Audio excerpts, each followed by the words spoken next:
Fala pessoal, sejam muito bem-vindos.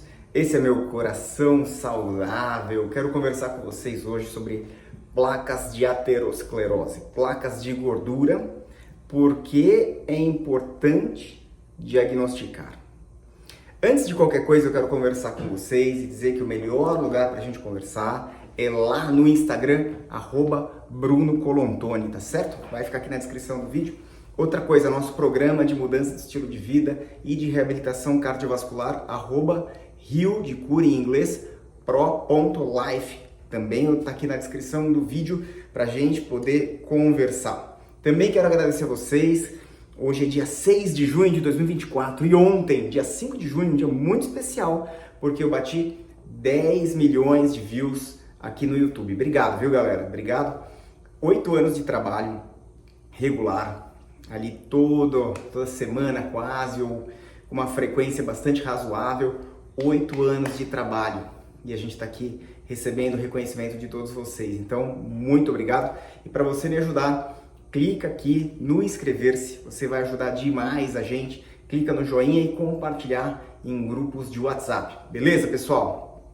Seguinte, é muito comum você se submeter a um check-up.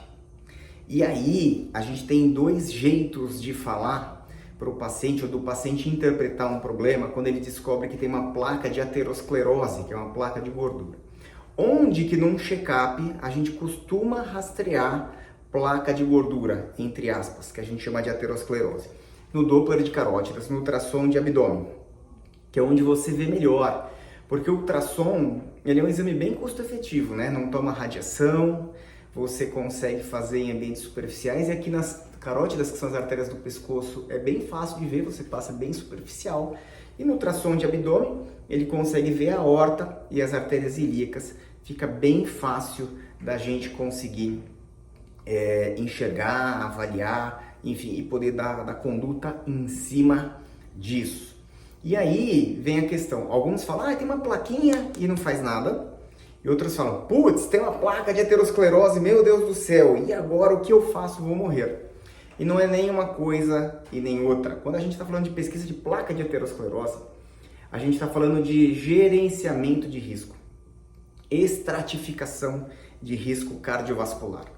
E aí a gente vai ter pacientes com mais risco ou com menos risco. Significa que um paciente que tem placa vai infartar? Não, não significa. Mas significa que o risco dele infartar é maior do que a média da população.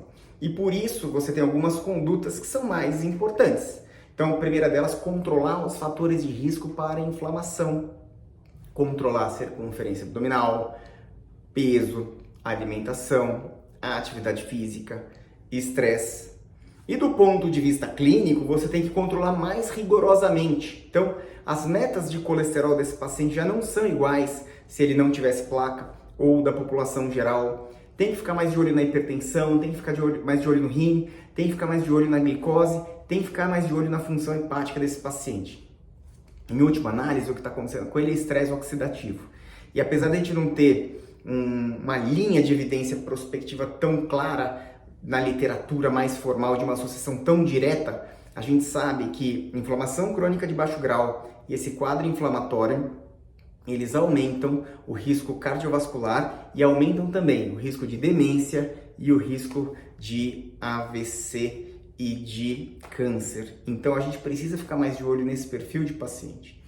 Então, pessoal, é nesse aspecto que às vezes um exame simples de check-up, pouco invasivo, relativamente barato para o sistema, pode ajudar bastante. Precisa fazer o exame de 6 em 6 meses? Não, não precisa. E tem duas questões importantes quando a gente vê placa. A primeira delas é o tamanho da placa. Ela é grande ou ela é pequena?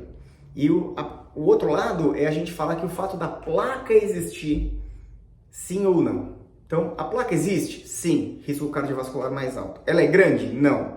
Então, eu vou tratar com fatores de risco mais invasivos. Ela é grande.